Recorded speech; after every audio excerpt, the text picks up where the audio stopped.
Commander Lee Hyun-woo floated in the observation deck of New Horizons Station, watching the stars through the massive window. The coffee in his cup had gone cold hours ago, but he did not notice. He had been watching space for 15 years, and it still amazed him. The silence out here was complete. No wind, no birds, no traffic. Just him and the endless darkness filled with tiny lights. His communication device buzzed. Dr. Park So-young's voice came through, sounding tired. "Commander, you need to see this. We picked up something strange." Hyun-woo pushed himself off the wall and floated toward the door. The station spun slowly to create artificial gravity in most areas, but the observation deck was in zero gravity. He liked it that way. It reminded him that he was really in space, not just in another building. The communication center was 3 levels down. When Hyun-woo arrived, he found So-young staring at her computer screen with a confused look. Her long black hair was tied back, and she had dark circles under her eyes. She had been working for 12 hours straight. "What did you find?" Hyun-woo asked. So-young pointed at the screen. "A signal. It came from deep space, way beyond our territory. But that's not the weird part." She pressed a button, and the speakers filled with sound. It was not like human speech. The sounds were musical, rising and falling like a song. But there was something desperate about it, something that made Hyun-woo's chest feel tight. "It's not random," So-young continued. "There are patterns, repeated sequences. It's a language, Commander, an alien language." Hyun-woo felt his heart beat faster. Humanity had been looking for other intelligent life for over 400 years. They had found planets with simple life forms, but never anything that could build technology or speak. This was the first sign that humans were not alone. "How far away?" he asked. "About 3,000 light years. The signal is very weak. Our equipment almost missed it." Engineer Kim Tae-jin came running into the room. His clothes were dirty from working in the engine room, and his face was excited. "Did you hear? We got aliens talking to us." "Not to us," So-young corrected. "This is not directed at Earth. It's a broadcast signal going out in all directions." "What are they saying?" Hyun-woo asked. So-young shook her head. "I don't know yet. I need time to study the patterns." "But, Commander, there's something else. The signal is getting weaker." "Equipment failure?" "No, sir. The source is getting weaker. Whatever is sending this, it's losing power." Hyun-woo looked at the screen showing the signal's strength over time. It was definitely fading. "How long do we have? If it keeps dropping at this rate, maybe 2 weeks before we lose it completely." "Get everyone working on this," Hyun-woo ordered. "I want Navigator Choi Min-ah to track the exact source. I want our best computers analyzing the language. This is the most important thing that has ever happened to humanity." The next 3 days passed in a blur. The entire crew of New Horizon worked without rest. So-young barely left her computer trying to break the alien code. Tae-jin boosted their receivers to pull in every bit of the fading signal. Min-ah calculated the exact location where the signal came from. On the 4th day, So-young made a breakthrough. She called everyone to the communication center, her face pale but excited. "I figured out some basic words," she said. "The signal is definitely a distress call. They're asking for help." She played part of the recording and pointed to words on her screen. "This word appears 47 times. Based on context, I think it means help or save. This other word appears with numbers. I think it means people or beings." "How many people?" Hyun-woo asked. So-young's voice was quiet. 12 billion. The room went silent. Earth had 8 billion people. The idea of 12 billion lives in danger was hard to understand. "There's more," So-young continued. "I found words that might mean star and explosion. I think their sun is dying." Min-ah spoke up from her navigation station. "Commander, I found something else. The signal isn't just going to empty space. I detected response signals from dozens of other locations. There are lots of intelligent species out there, and they're all receiving this distress call. What are they saying back? Hyun-woo asked. So Young worked for several more hours analyzing the response signals. When she finally looked up, her face was angry. They're saying no, she said. All of them. They have reasons, protocols, procedures, risk assessments. But they're all saying no. What kind of reasons? One group says it's too far away. Another says they don't have enough ships. The biggest group says they have laws against interfering with natural disasters on other worlds. Tae-jin slammed his hand on the table. Natural disaster? Their whole planet is dying. It gets worse, So Young said. I found evidence of something called the hegemony. It seems to be a government that controls most of the galaxy. They have rules about helping other species. They say helping one group means they have to help everyone, and that would be too expensive and dangerous. Hyun-woo stared at the screen showing the alien signal. It was much weaker now. In a few days, it would be gone forever, and 12 billion people would die with it. What's our fleet status? He asked Min-ah. We have 200 ships in deep space, sir. Most are exploration vessels, but some are big cargo ships. Why? Hyun-woo was quiet for a long time. His crew watched him, waiting. Finally, he spoke. How long would it take us to reach them? Tae-jin did quick calculations on his computer. At maximum speed, pushing our engines past safe limits maybe. 8 months. But sir, that's one way. We wouldn't have fuel to come back. And we don't know if we can even help them when we get there, Min-ah added. So let me understand this, Hyun-woo said slowly. There's a planet with 12 billion people. Their star is exploding. Dozens of advanced alien civilizations know about it, but they're all going to let those people die because of politics and bureaucracy. That's correct, sir, So Young said. Hyun-woo looked around the room at his crew. These people had followed him for years. They trusted him. What he was thinking would risk not just their lives, but the lives of every human in the deep space fleet. But 12 billion people were going to die, and humanity was the only one willing to try to save them. Send a message to Earth, Hyun-woo said. Tell them we need every ship we have. We're going to answer that distress call. His crew stared at him in shock. Sir, Min-ah said carefully, we don't even know if it's possible. Maybe not, Hyun-woo replied. But we're the only ones. Willing to try, and that has to count for something. Admiral Song Ki-beom stood in the war room on Earth, looking at the message from New Horizons Station. The words on the screen seemed impossible. First contact with aliens. A dying planet. 12 billion lives at stake. And Commander Lee Hyun-woo wanted to send humanity's entire deep space fleet on a rescue mission that might be suicide. The room was full of Earth's top military leaders and scientists. They had been arguing for 6 hours. Some called it madness. Others said it was humanity's greatest opportunity.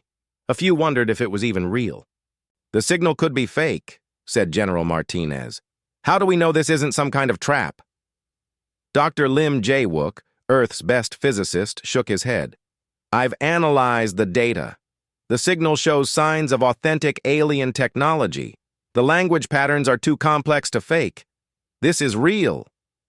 Even if it's real, we can't save 12 billion people, said Defense Minister Chen. We don't have the ships or the technology. Admiral Song had been quiet during the arguments. He was thinking about his daughter, who was 7 years old. What kind of galaxy did he want her to grow up in? One where people helped each other, or one where they made excuses while others died? What would it take? He asked Dr. Lim. Sir? If we decided to try this rescue mission, what would it take? Dr. Lim pulled up his computer. We would need every deep space ship we have, all 200 of them. We would have to push our FTL drives beyond safe limits. Normal travel time to that location would be 50 years. But if we chain multiple FTL jumps with minimal rest, we might make it in 8 months. Might? The stress on our engines would be enormous. We could lose ships along the way, and, sir, this would be a one-way trip. We wouldn't have enough fuel to come back." The room fell silent. Admiral Song looked around at the faces of his colleagues. Fear, doubt, and worry filled their eyes. "There's something else," Dr. Lim continued. "I've been studying the alien response signals that New Horizon intercepted. Some of the alien species are sharing technical data with each other. Star charts, navigation routes, engine specifications. If we go on this mission, we might learn things that advance human technology by centuries. Or we might all die in deep space," said General Martinez. Admiral Song made his decision. "I'm authorizing the mission." The room exploded with voices. Some people shouted in protest. Others demanded he reconsider. Admiral Song raised his hand for silence. "This is not about politics or strategy," he said. "This is about who we are as human beings. 12 billion people are going to die, and we have a chance to save them. Maybe a small chance, but still a chance. If we don't try, we'll have to live with that choice forever." Within hours, the order went out to every human ship in deep space. Drop everything and head for the Volani system. The response surprised everyone. Ship captains didn't hesitate. Crew members volunteered for extra shifts. Scientists shared their best ideas for making the journey possible. Captain Han Yu-jin commanded the fastest ship in the human fleet, a vessel called the Determination. When she received the mission orders, she was exploring a nebula 200 light-years from Earth. Her crew was supposed to map stellar formations for the next 6 months. Instead, she turned her ship toward the unknown and pushed her engines to maximum speed. The Determination would lead the rescue fleet, acting as a scout for the slower cargo ships behind her. Yujin knew the risks. Her ship was designed for exploration, not for the extreme stress of continuous FTL jumping. But 12 billion lives were worth the risk. 3 days into the journey, her chief engineer brought bad news. "Captain, we're losing power in the secondary fusion reactor. The FTL stress is worse than we expected. Can you fix it?" "Maybe, but if we keep pushing like this, we'll have complete engine failure within 2 weeks."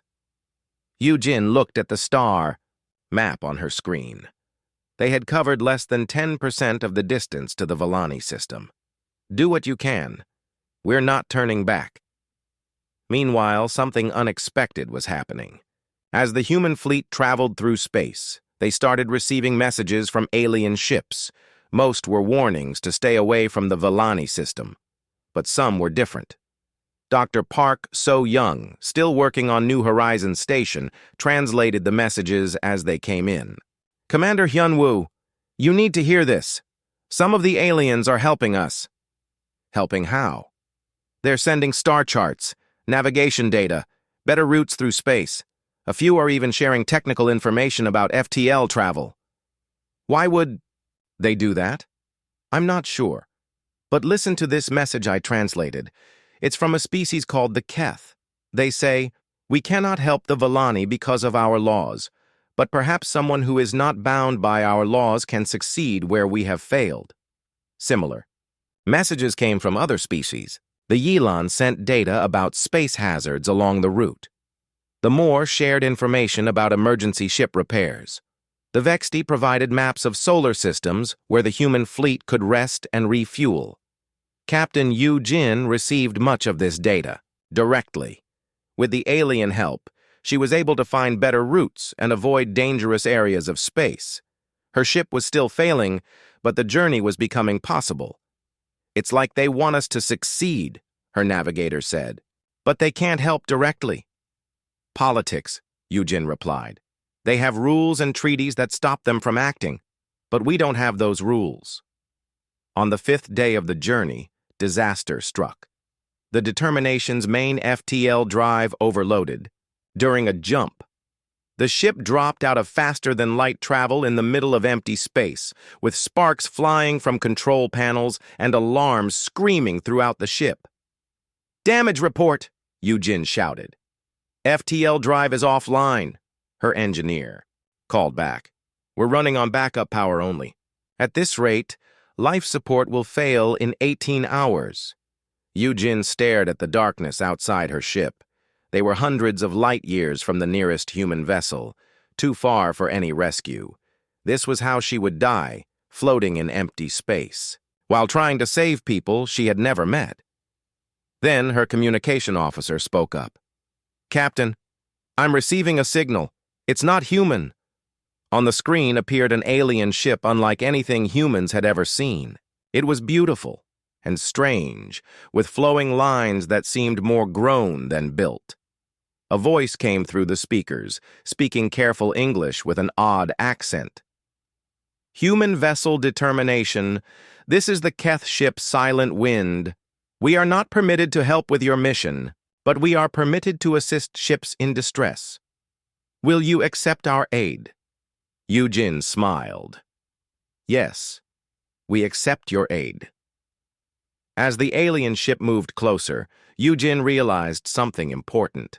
The galaxy was full of species that wanted to help, but couldn't because of their laws and treaties. Humanity wasn't bound by those restrictions. They were free to do what was right, even if it was dangerous. The rescue mission continued, but now they were not alone.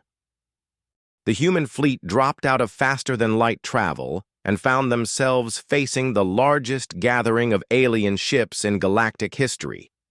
Hundreds of vessels from dozens of different species surrounded them in a perfect sphere, blocking any path forward. The ships were beautiful and terrifying, each one designed by a completely different mind. Some looked like crystals grown in space. Others seemed to be made of flowing metal. A few appeared to be living creatures swimming through the void. Sub-Admiral Bae Young-soo stood on the bridge of the human flagship, looking at the alien fleet through the main screen. His mouth was dry and his hands shook slightly. This was humanity's first real meeting with alien civilizations, and it was not going well. "They're blocking our path to the Volani system," reported the navigation officer. "No way through without a fight." "We can't fight them," Bae said quietly. "They outnumber us 5-1, and their technology is clearly more advanced than ours." Dr. Oh Sung-min, the fleet's diplomat, was working frantically at his communication station. "I'm receiving a transmission. It's coming from the largest ship in their formation." The main screen changed to show an alien face. The creature had blue-gray skin, 4 eyes arranged in a square pattern, and a mouth that moved in ways human mouths could not. When it spoke, the words came through perfectly translated. "I am Keth Commander Vex Tai of the Hegemony Enforcement Fleet. You are human vessels from the species designated as Earth Prime. You will turn back immediately." Bae stepped forward, trying to look calm. "I am Sub-Admiral Bae Young-soo, representing the Human Rescue Fleet. We are responding to a distress call from the Volani people. We mean no harm to anyone." "The Volani system is under quarantine," Vex Tai replied. "Approach is forbidden under Galactic Law 774. You will return to your home system." "Quarantine. For what reason?" "The Volani star collapse may be caused by unknown pathogens. Contact with Volani survivors could spread this contamination throughout the galaxy. The risk is too great." Dr. O leaned close to Bae and whispered, "Admiral, I've been analyzing their other communications. I don't think they really believe that pathogen story. It sounds like an excuse." Bae nodded and spoke to the alien commander again. "Keth Commander, with respect, we have studied the Volani star. Our scientists believe it is a natural stellar collapse, not caused by any disease. These people need help.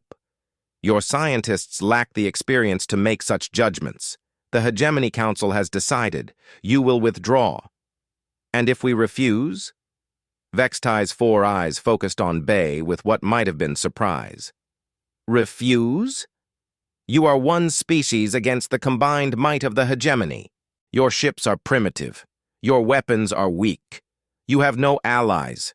Why would you refuse?" Before Bae could answer, alarms started sounding throughout the human fleet. Dozens of new ships were arriving, dropping out of FTL travel around the edges of the alien formation. But these ships looked different from the hegemony vessels. They were smaller, older, and showed signs of damage and repair. "What's happening?" Bay asked his sensor officer. "Unknown ships approaching from multiple directions. They don't match any hegemony design patterns." Dr. O's eyes went wide as he listened to the new transmissions. "Admiral, these are the same species that have been helping us during our journey, the ones who sent star charts and technical data. They're here." On the communication channel, a new voice spoke. The accent was different, rougher than the hegemony commander's polished tones. "Human fleet, this is Captain Resh of the Free Keth vessel Broken Wing. We stand with you." More voices joined in. "This is the Yilan ship Starseeker. We will not let you face the hegemony alone." More vessel Deep Hunter reporting, ready to assist. "Vexty ship Sunchaser. We remember when our world burned and no one came to help." Bay realized what was happening. These were the outcasts, the rebels, the species that the hegemony had abandoned or ignored. They had been secretly helping humanity because they wanted someone to succeed where the official galaxy had failed. Keth Commander Vextai's face appeared angry on the screen. "Attention all vessels. You are violating hegemony space law. Return to your territories immediately or face destruction." "No," came a calm reply from one of the outcast ships. "We are tired of watching people die while you make excuses." Theor. Space around the human fleet became a complex dance of ships positioning for battle. The hegemony fleet was larger and more powerful, but the outcast alliance was determined. Some of the alien ships were so old they still used chemical rockets for maneuvering, but their crews handled them with skill earned from decades of surviving on the galaxy's edges. Captain Han Yu-jin, whose ship had been repaired by the Keth, vessel Silent Wind, moved the determination to the front of the human formation. "Admiral Bay, we're receiving private communications from several hegemony ships. Some of their crews are asking if we really plan to save the Villani." "What did you tell them?" "The truth, that we're going to try, even if it kills us." "And their response?" "6 hegemony ships just powered down their weapons and moved away from the main formation. I think they're refusing to fight." Dr. O was translating rapidly as more messages flooded in. "Admiral, the situation is getting complicated. Some hegemony crews are supporting us, others are following orders to stop us. The Outcast Alliance is growing as more ships arrive, and there are reports of similar situations happening throughout the galaxy." "What kind of situations?" "Planets rebelling against hegemony rule. Species demanding the right to help each other. Our rescue mission is starting some kind of revolution." On the main screen, Keth Commander Vextai looked troubled. His 4 eyes kept shifting between different screens, probably getting reports from across his empire. Finally, he spoke again. "Human Admiral, you do not understand what you are doing. The hegemony maintains peace by preventing chaos. If every species helps whoever they choose, there will be wars and conflicts across the galaxy." Bay thought carefully before responding. "Keth Commander, with respect, there's already a war. It's a war between those who help and those who make excuses. We know which side we want to be on. You would risk galactic stability for one dying world? We would risk everything to save 12 billion lives, wouldn't you?" For a long moment, Vextai was silent. Around them, more ships continued to arrive. Some joined the hegemony formation, but more went to the Outcast Alliance. The balance of power was shifting. Finally, the alien commander spoke one last time. "You have 24 hours to withdraw, human. After that, I cannot guarantee your safety." The transmission ended, leaving the human fleet surrounded by hundreds of alien ships, half friendly and half hostile, with the fate of an entire world hanging in the balance. Bay looked around his bridge at the faces of his crew.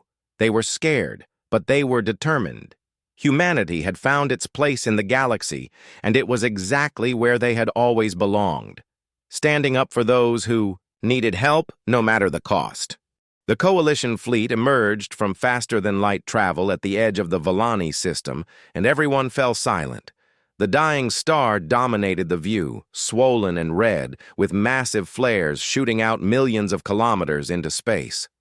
The planet itself was a small, dark circle against the burning giant, already showing signs of destruction on its day side. Captain C.O. Jun-ho commanded humanity's largest transport ship, the New Dawn.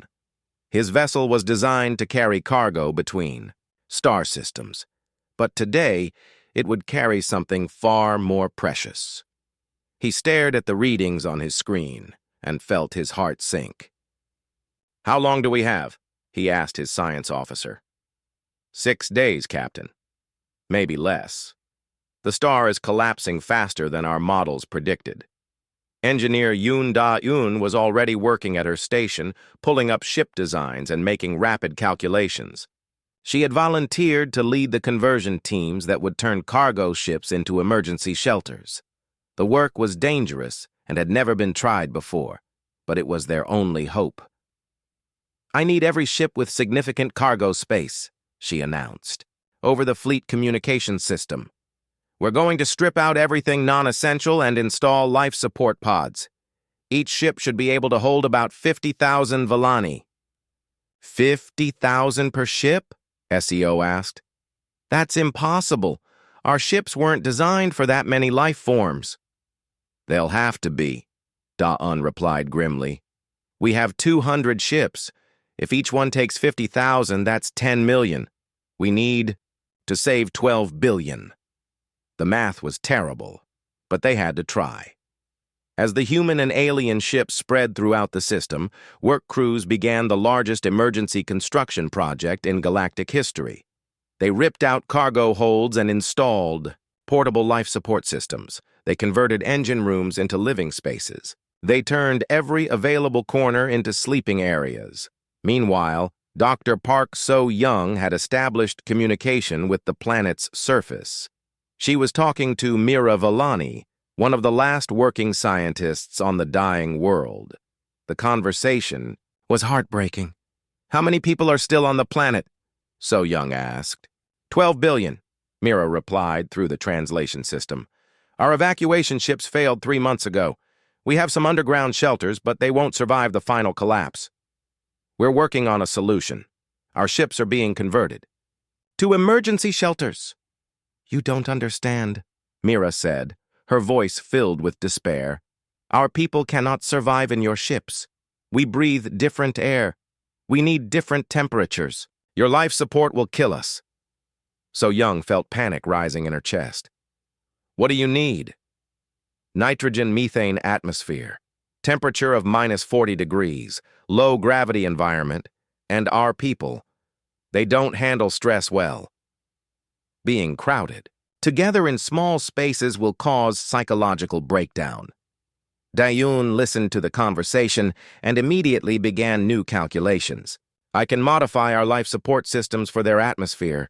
The temperature and gravity are harder but possible. But the crowding problem..." She paused, thinking furiously. "What if we don't put them inside our ships? What if we build external habitat pods and attach them to our hulls?" "External pods?" SEO asked. "In deep space? That's incredibly dangerous. Less dangerous than letting them all die," Da-eun replied. "We can use the energy from their dying star to power massive habitat spheres. Mobile cities in space, protected by our ships but designed for Volani needs." It was an insane plan, but they were running out of time.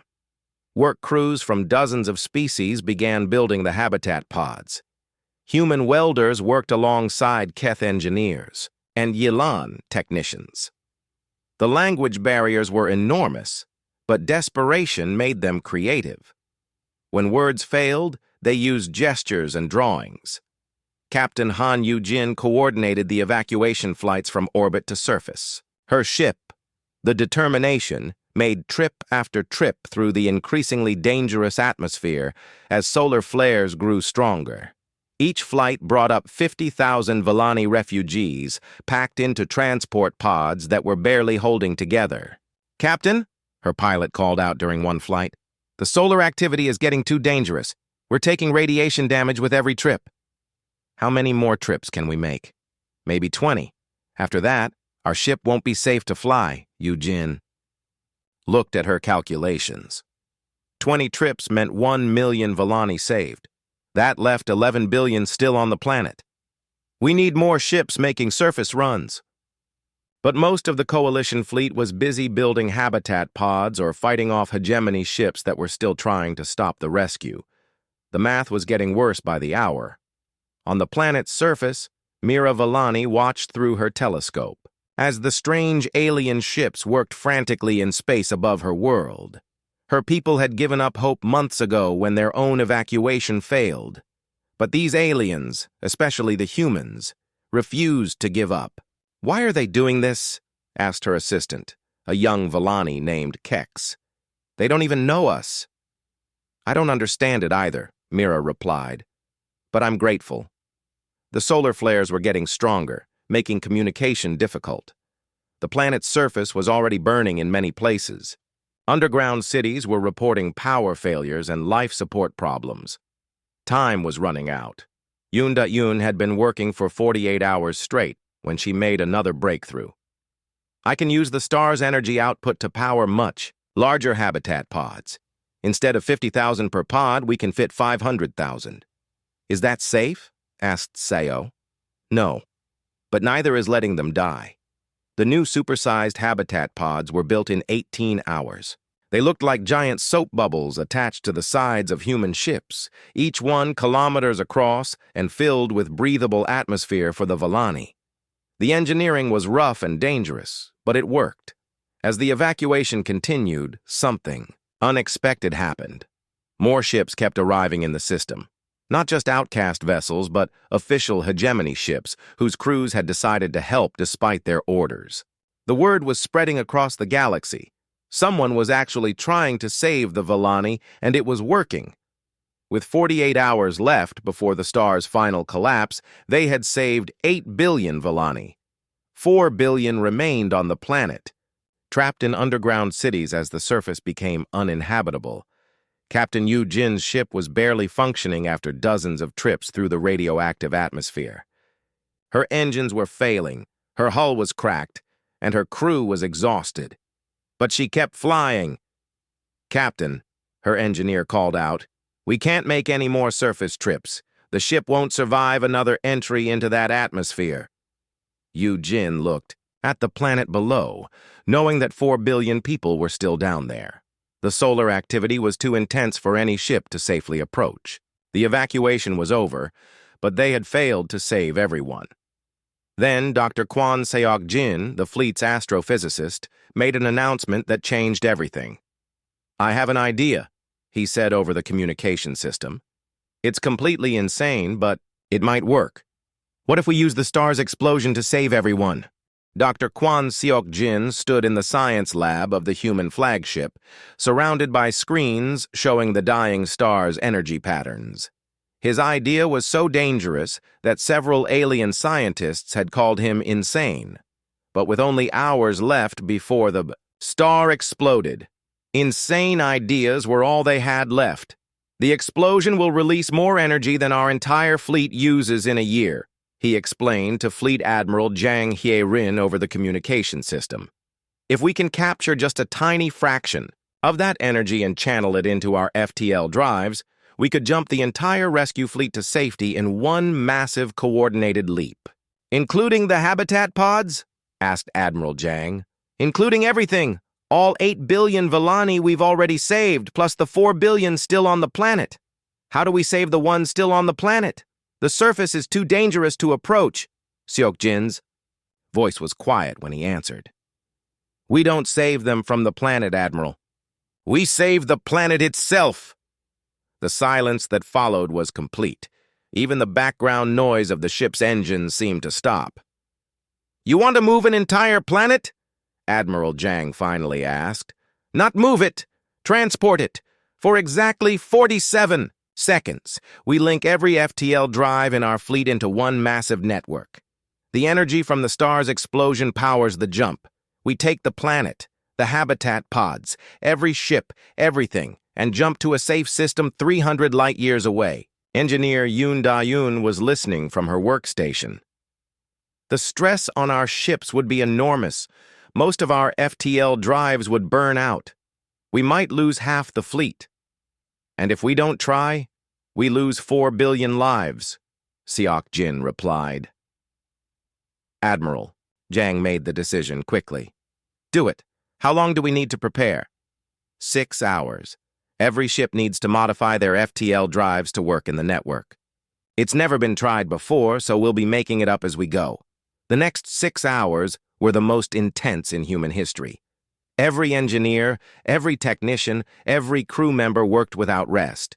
They stripped parts from non-essential systems to modify their FTL drives. Alien ships shared their technology freely, combining dozens of different FTL designs into one massive network.